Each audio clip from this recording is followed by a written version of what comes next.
আসসালামু আলাইকুম সম্মানিত ভিউয়ার্স বৃন্দ, আজ আমরা চলে এসেছি যশোর জেলা শার্শা থানা ১ নম্বর ডিহি ইউনিয়নে। এখানে একটি তরুণ উদ্যোক্তা, সে পড়াশোনা শেষ করে চাকরি না করে একটি পেয়ারা বাগান দিয়ে বর্তমানে সে ব্যাপকভাবে স্বাবলম্বী হয়েছে এই পেয়ারা বাগান থেকে। তো দেখতে পাচ্ছেন তার পেয়ারা গাছে কিন্তু ব্যাপক পরিমাণে পেয়ারা এসেছে। ছোট ছোট দেখতে পেয়ারাগুলো কিন্তু অনেক সুন্দর, খেতেও সুস্বাদু, পুষ্টিগুণে ভরপুর। তো বন্ধুরা, আপনারা দেখছেন ফার্মিং চ্যানেল, আমি আছি সজীব হোসেন আপনাদের সাথে পুরো ভিডিওটা জুড়ে।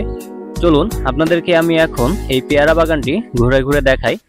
তো বন্ধুরা, ঘুরতে ঘুরতে একটা কথা না বললেই নয়, যারা আপনারা আমার চ্যানেলের ভিডিওগুলো দেখেন কিন্তু চ্যানেলটা সাবস্ক্রাইব করেন না, তারা অবশ্যই আমার চ্যানেলটা সাবস্ক্রাইব করবেন এবং পাশে থাকা অল বেল আইকন বাটনটি প্রেস করে দিবেন, যাতে আমাদের চ্যানেলের এমনই সব ইন্টারেস্টিং ভিডিও ছাড়া মাত্র সবার আগে আপনার কাছে পৌঁছে যেতে পারে।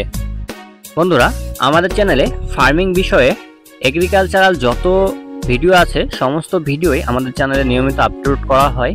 তাই আর দেরি না করে এখনই আমাদের চ্যানেলটি সাবস্ক্রাইব করে যান এবং পাশে থাকা অল বেল আইকন বাটনটি প্রেস করে যান, যাতে আমাদের চ্যানেলে প্রত্যেকটি ভিডিও আপনার কাছে সবার আগে পৌঁছে যেতে পারে। কমেন্ট করতে ভুলবেন না ভিডিওটি আপনার কাছে কেমন লাগলো।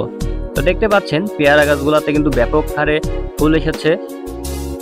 আপনারা যদি এই ধরনের পেয়ারা বাগান করতে চান, তাহলে পেয়ারা বাগান শুরু করার আগে আপনাদের জমিতে খুব ভালোভাবে ভিজিয়ে নেবেন এবং ভিজিয়ে নেওয়ার পরে আপনারা যে জৈব সার আছে, গোবর সার বা জৈব সার, সবুজ সার, যেটাই হোক না কেন, আপনার যে জমি সেখানে আপনি ইউজ পরিমাণ হচ্ছে জৈব সার দিবেন। তারপরে হচ্ছে গাছগুলা লাগাবেন। তাহলে দেখবেন আপনার গাছগুলা কিন্তু খুব সুন্দর এবং পুষ্ট হবে, ফলগুলাও কিন্তু খুব মোটা হবে, যেখান থেকে আপনি খুব ভালোভাবে ব্যাপক অর্থ আর্ন করতে পারবেন কোনো প্রকার লোকসান ছাড়া। তো বন্ধুরা, ভিডিওটি ভালো লাগলে অবশ্যই চ্যানেলটা সাবস্ক্রাইব করে যাবেন এবং লাইক করতে ভুলবেন না, কমেন্ট করে যাবেন ভিডিওটি আপনার কাছে কেমন লাগলো। আপনার একটি মতামত আমাদের কাছে অনেক গুরুত্বপূর্ণ। আপনার একটি লাইক এবং একটি সাবস্ক্রাইব আমাকে পরবর্তী একটা ভিডিও বানাতে মোটিভেট করে। তাই বন্ধুরা, এখনই সাবস্ক্রাইব করুন আমাদের চ্যানেলটি। আজকের ভিডিও এই পর্যন্ত। পরবর্তী ভিডিও দেখার জন্য আপনাদের সবাইকে আমন্ত্রণ রইল। সেই পর্যন্ত ভালো থাকবেন, সুস্থ থাকবেন।